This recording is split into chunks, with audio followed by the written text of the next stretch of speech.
Hi, I'm Nathaniel, and I'm here today with Aunt Olivia, the technical coordinator for Ghana Aid Commission, Ashanti Region. Today we are here to talk about the Hyɛ Fa Yɔ. So this program is basically Hyɛ Fa Yɔ Diaries.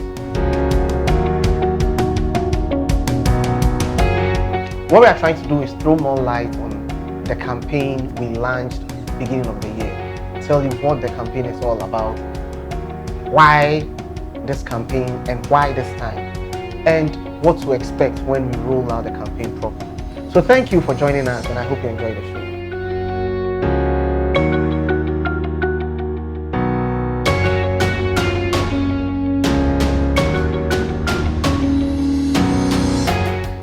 So Aunt Olivia, welcome to Hyɛ Fa Yɔ Diaries. Thank you.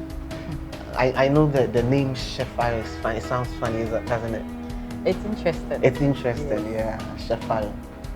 But there's another message too. It's Hyɛ Fa Yɔ if you can't abstain. Yes, and anytime you say Hyɛ Fa Yɔ, people are like, "Hey, what are you trying to say?" So I tell them complete the statement. Yes. It's Hyɛ Fa Yɔ if you can't abstain. So what comes to mind when you hear Hyɛ Fa Yɔ? In our field, when you hear Hyɛ Fa Yɔ, what comes to mind is condoms, protecting yourself, and whilst having sex. So Hyɛ Fa Yɔ, and what are we wearing? And so we are wearing condoms, and we are also saying that Hyɛ Fa Yɔ if you can't abstain. So that means that anytime you know you cannot abstain, then you have to Hyɛ Fa Yɔ. The first time I told someone about the campaign we are running with Ghana Aid Commission, the person was like, "You abstain if you want." I say, "I'm fine, Bebre abstaining, but we still have some that are abstaining. Yeah. And so it is important that we target them also with a message. That's true. That's very true. Because me say me abstain until the union until the info. But I abstained. A check kakra. I say after essence, but it's all good. I also meet some people who still abstain until they marry. I know a few people. Yes. I know a few people. There are not a lot. Yeah. But yeah. There are some people still in the system. But why do you think that's the case? Then a man for because number no sort here. The Americans say the youth they want to experiment. Okay. And they will experiment. If they don't have the condoms, then it means they will not be able to wear it. Some also have some interesting ideas about condoms. And I've met a few people who will tell you that toffee, if you are eating toffee, do you eat it with the wrapper or toffee the wrapper? Yes. So their idea is that if you're having sex and you use a condom, it's just like eating toffees with the wrapper on. So they don't want to wear the condoms. But after giving them the education, then telling them the importance and what wearing condom you gain from, then they want to use it. Okay. Because from my experience, we launched the program at KNUST, and we, as it were, piloted this campaign in some of the schools. We went to Agogo together. Yes. And it was interesting, the kind of things that came up. And to some extent, one would think, maybe I more kind of cry and crow.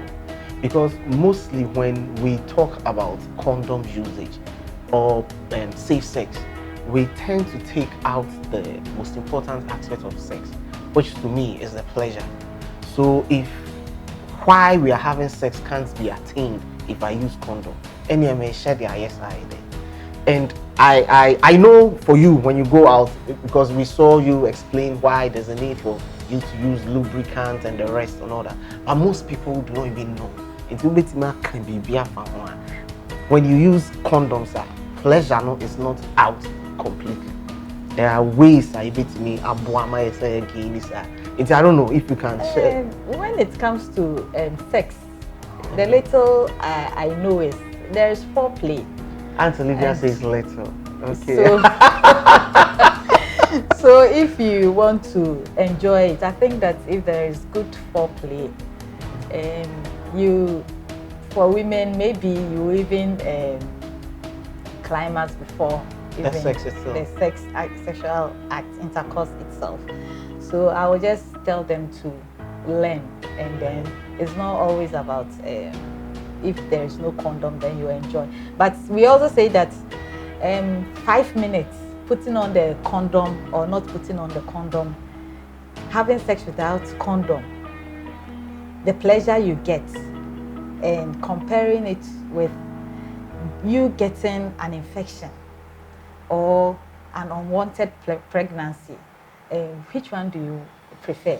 Okay. I would say that to be smart, you have to use a condom, so that at least if you don't know the sexual, the status of your partner, we are talking about HIV and other sexually transmitted infections like gonorrhea, chlamydia, herpes and others, genital warts, and all the others. If you don't know the status of your partner, it is important that you wear the condom. Okay. And get some pleasure.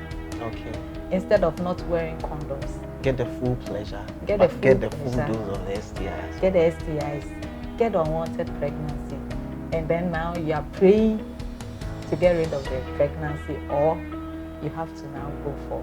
And in most cases, when you try even aborting a it comes with a lot of complications. We have safe places. Okay. Yes.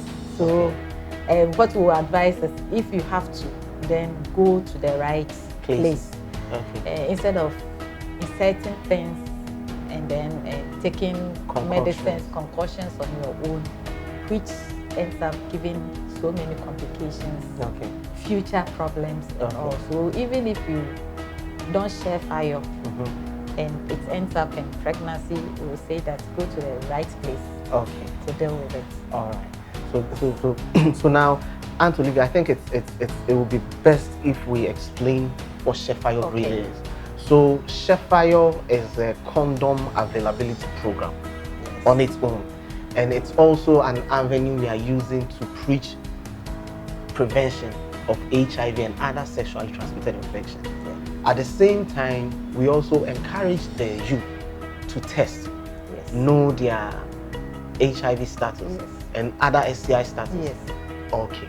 So can you, in a way, tell us, why are we doing this now? Why now? Is it because HIV is reducing, or there's something happening that needs to be curtailed? So when it comes to Hyɛ Fa Yɔ, I see it as an educational program. Okay. And we are targeting the youth. Yes. In school, out of school youth. So that's why we've been to some tertiary institutions. Exactly. So when we go there, what we do is we tell them how to protect themselves. We give them basic facts about HIV and other STIs. We even go to the extent of teaching them how to wear the condoms correctly. So it's not just about wearing condoms. Sometimes they wear the condoms, but they don't know how to wear it correctly. And it ends up breaking.